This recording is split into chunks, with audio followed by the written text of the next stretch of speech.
Bonjour à tous, bienvenue dans cette nouvelle vidéo où on va voir qui sera élu au second tour des élections présidentielles. Marine Le Pen, Emmanuel Macron, vous saurez dans cette vidéo. C'est parti.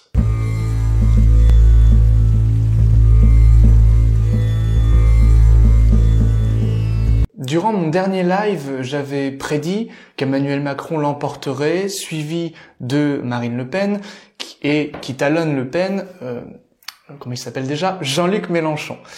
Tu peux retrouver la vidéo juste ici et voir comment j'ai procédé pour analyser, pour étudier leurs thèmes respectifs. Dans cette vidéo, on va voir autre chose. Nous allons voir un thème d'événement. C'est-à-dire que je vais dresser le thème au moment de l'élection. On va voir les différentes techniques que je vais te proposer et que je t'ai récapitulées dans une mind map que tu vas pouvoir télécharger dans la description si ça t'intéresse. Si tu veux suivre en même temps cette vidéo, je te conseille de télécharger la mind map. Comme ça, tu verras la carte, tu verras les différentes étapes que tu pourras toi-même réutiliser pour tes prochaines prédictions, prochaines interprétations. Comment faire donc pour savoir qui sera élu? Il y a une manière assez simple, en réalité, de travailler sur cette question. Plutôt que d'étudier leurs deux thèmes respectifs, comme je l'avais fait durant le live, l'idée, ça va être de comparer la force de chacun à travers un seul et même thème. C'est ce qu'on appelle un thème d'événement. Et le thème d'événement, pour quel événement? Pour le début du match. Et ça, c'est vrai pour toute compétition. Que ce soit un match de foot, où on dresse le thème d'événement à partir du moment où le premier coup de sifflet a été sonné, et non pas au niveau du résultat, au niveau du score, mais quand le match commence. De même qu'un match de boxe, ou toute forme de compétition lorsqu'il s'agit de deux adversaires différents. Et donc ici, il ne faut surtout pas tomber dans l'erreur, le piège de dresser le thème d'élection à 20h, mais de le dresser quand ça commence, quand les Français peuvent aller voter en France métropolitaine, ici. Et ce sera donc à 8h, le 24 avril 2022. Donc ici, c'est simple, on dresse le thème d'événement pour le jour, l'heure, le lieu de l'événement, quand ça commence. En réalité, c'est comme un thème natal. Un thème natal est un thème d'événement. C'est l'événement d'une naissance. Et bien là, c'est exactement la même chose, avec simplement que plutôt que d'étudier le natif, on étudie deux forces qui se confrontent. Alors comment interpréter ce thème? Déjà, que voyons-nous? Alors je vous mets quand même le thème ici pour que ce soit plus clair et pour ne pas vous obliger, ça serait débile, à télécharger la mind map si vous n'avez pas envie. Alors, on voit que l'ascendant est en balance. On voit que en face, c'est l'ascendant Scorpion. Et pourquoi je parle de cet ascendant et de ce qui est en face? Parce que ce sont ces deux maisons qui vont nous intéresser. L'ascendant Taureau, ça va être le président actuel. C'est le champion lors d'un match, ou la personne qui reçoit à domicile lors d'un match de foot par exemple. C'est celui qui, de base, paraît être le plus favorisé, ou celui qui a déjà le poste en question, le poste en vue. Donc ici, l'ascendant, c'est Emmanuel Macron. Et ce qui est en face, c'est l'opposant, le challenger. Et ici, il s'agit donc de Marine Le Pen dans le signe du Scorpion, ici. Alors, ça, c'est fondamental. Nous allons donc étudier, comparer ces deux forces pour voir qui de Marine Le Pen ou qui d'Emmanuel Macron l'emportera. C'est une technique, encore une fois, que tu peux utiliser, qui est très simple, que tu peux utiliser et en conservant, par exemple, cette mind map. L'étude comparative commence par l'étude des forces de l'ascendant, par exemple, de l'autre, peu importe. Mais moi, j'ai commencé par les forces de Macron. Que pouvons-nous dire? L'ascendant est en Taureau. Le Taureau est un signe fixe. Donc, de base, de manière très simple, faut pas chercher compliqué avec l'astrologie, de manière très simple, sinon on s'en mêle les pinceaux et ça va plus. Eh bien, un signe fixe a tendance, comme son nom l'indique, à rester dans le même état. Même chose pour Marine Le Pen, qui du coup se trouve en face. Puisqu'elle est dans un signe fixe du Scorpion, je vois pas pourquoi les choses seraient amenées à changer, seraient amenées à bouger, puisque ce sont tous deux des signes fixes ici. Donc, au moins sur ce point, ils se mettent d'accord. Reprenons l'étude. L'ascendant, ici, à 8,37 degrés du Taureau, est dans un nakshatra qui s'appelle Kritika. Un nakshatra, pour ceux qui ne savent pas, c'est une micro-constellation qui est régie par une planète. Et de même que les signes, c'est pareil. Et ici, Kritika est régie par le Soleil. Et le Soleil est dans quel état planétaire dans ce thème? En exaltation, c'est-à-dire extrêmement puissant. Et le Soleil, par essence, renseigne sur le président, sur le gouvernement, sur le roi. Donc là, on voit bien qu'il y a une toute-puissance. On voit bien qu'effectivement, c'est quelque chose qui s'exprime de manière très forte. Ce Soleil est conjoint à Mercure. Mercure, maître de 2. La maison 2 réemploie. La maison 2 ajoute un nouveau mandat ici.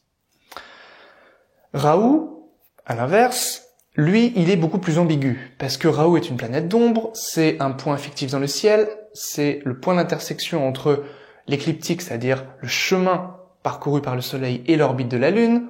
Autrement dit, ça donne des éclipses, c'est le point où ça donne des éclipses. Eh bien, Rahu, justement, a tendance à donner, à amplifier ce qu'il touche. Donc ici, le Soleil très fort, peut-être une grande victoire, et en même temps, eh bien, il a tendance à reprendre après coup. Comment on peut interpréter ça? Eh bien, pour moi, il y a une victoire très nette ici d'Emmanuel Macron. Quand je dis très nette, c'est peut-être 55-60%. Peut-être même plus. Mais ensuite, il y a les foudres qui s'abattent sur lui. Parce qu'en plus, Rahu est en maison 12 ici. Donc, et puis il va y rester longtemps. Donc ici, il y a vraiment cette... quelque chose de pas net, quelque chose de vraiment pas clair ici. D'autant plus que Rahu est lui-même en Kritika Nakshatra, c'est-à-dire dans un Nakshatra du Soleil lui-même.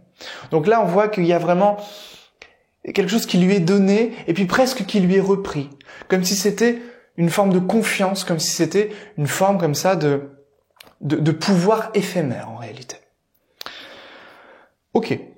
Ensuite, eh bien, on peut analyser le maître de 1, c'est-à-dire le maître de l'ascendant ici, qui va représenter Macron lui-même. Vénus. Vénus est ici en Verseau. Le Verseau est un signe ami de Vénus. Pourquoi? Parce que le Verseau est régi par Saturne. Et Saturne est ami avec Vénus. C'est même sa grande amie. Donc déjà, c'est favorisé. Ok. Vénus, allons plus loin, est en maison 10. Maison, évidemment, puissante. Une maison du président. Vénus, ici, est dans un nakshatra, pour Vabhadrapada, de Jupiter. Eh bien, même si Vénus, effectivement, n'est pas franchement... On va dire qu'elle est neutre avec Jupiter. Alors autant Jupiter... Vénus n'aime pas Jupiter, mais Jupiter accueille Vénus avec plaisir, puisque Vénus est l'exaltation du poisson. Bien, ici, Jupiter, il faut regarder sa position, pour voir si Vénus est assise sur un socle stable. On voit que déjà Saturne est stable, puisque Saturne est solide, et Vénus est en Verseau ici. Mais Vénus, dans le nakshatra de Purvabhadrapada, dépend donc de Jupiter surtout, et Jupiter est où? À la fois dans son propre nakshatra, Purvabhadrapada, mais du coup également dans son propre domicile ici, en Poisson, à 2 degrés. Donc il est suffisamment puissant, stable, pour assurer ici une réélection d'Emmanuel Macron. Jupiter est en maison 11, ici. Donc, c'est ici quelque chose de relatif à la population, qui ici, donc au soutien, aux appuis, aux protections, à la communauté, ici qui est forte pour le président, pour Emmanuel Macron. Évidemment, pour Macron, puisque son ascendant est en Taureau ici, le maître de 4, le Soleil, est en exaltation ici. Et évidemment, le maître de 4 représente la population. De même, en reprenant la signification générale, c'est-à-dire le karaka, la symbolique de la population, la lune. Et la lune est ici dans sa maison 9, conjoint à son maître de 10. Donc on voit bien ici qu'il y a une réélection qui est totale, ici. Même si évidemment, la lune n'aime pas Saturne, donc ici, le peuple va être mécontent de sa politique. Mais ça, j'ai envie de dire, c'est pas une surprise, c'est pas un secret, parce que le peuple n'est jamais content de son président. Même s'il le est réélu quasiment à chaque fois. Voilà un peu comment on peut faire avec Macron pour analyser la puissance, les forces ici du président en activité. Et puis ensuite, on étudie les forces de l'adversaire, de l'opposant ici. Alors je vous avoue que, on l'a vu, comme Emmanuel Macron ici, une force qui est très forte, une puissance ici remarquable, pour cette élection évidemment, eh bien, à part si Marine Le Pen fait un score encore plus redoutable, c'est-à-dire en gros qu'elle ait des configurations des facteurs célestes vraiment extraordinaires par rapport à lui, il y a peu de chances ici qu'elle l'emporte. Et donc ici, eh bien, puisque nous n'avons pas de descendant en astrologie védique, eh bien on peut le faire de tête. C'est-à-dire que comme l'ascendant est à 8 degrés 37, et que la cuspide d'une maison en astrologie védique, c'est toujours la même. C'est-à-dire, on part de la cuspide de la maison 1, 8,37, et la cuspide de 2 sera à 8,37. Celle de 3 également. Et évidemment, la maison 7, ici, sa cuspide sera à 8,37. Et 8,37 du Scorpion, ici, eh bien, c'est un nakshatra, occupe un nakshatra, qui est Anuradha nakshatra. Anuradha est régi par Saturne. Et du coup, analysons ici Saturne. Saturne est chez lui, en Capricorne, à 29 degrés. Alors là, c'est extrêmement intéressant, parce que c'est très ambigu. Saturne, chez lui, incroyable. Là, honnêtement, il est meilleur que beaucoup de planètes, là, très fort. Oui, mais regarde bien. Saturne est à 29 degrés 42. Or, une planète entre 0 et 1 degré, et entre 29 degrés et 29,59, ici, est impuissante. Saturne est considérée ici comme une vieillarde. Et donc, ça va être compliqué. Surtout si elle est affligée. Saturne ici est-elle affligée? Oui. Par qui? Par la Lune ici. La Lune qui est ennemie de Saturne, premièrement, ici. Et aussi Saturne est dans un nakshatra qui s'appelle Dhanishta, régi par Mars. Et il n'est pas spécialement bien loti, puisque Mars est un ennemi de Saturne. Donc là, Saturne est affligé par 2 planètes, ici. Donc, et en plus elle est faible, puisqu'elle est vieillarde. C'est comme si on s'attaquait ici à une planète vieillarde. Donc c'est compliqué pour la force brute, ici, de Marine Le Pen, face à l'exaltation Soleil ici d'Emmanuel Macron. Allons un peu plus loin en étudiant le maître de 7 Mars. Mars ici qui est dans la maison 4 de Marine Le Pen. Donc évidemment il faut faire un thème avec des maisons dérivées, c'est-à-dire que le Scorpion devient la maison 1. Donc pour ce thème ici, Mars est en maison 4.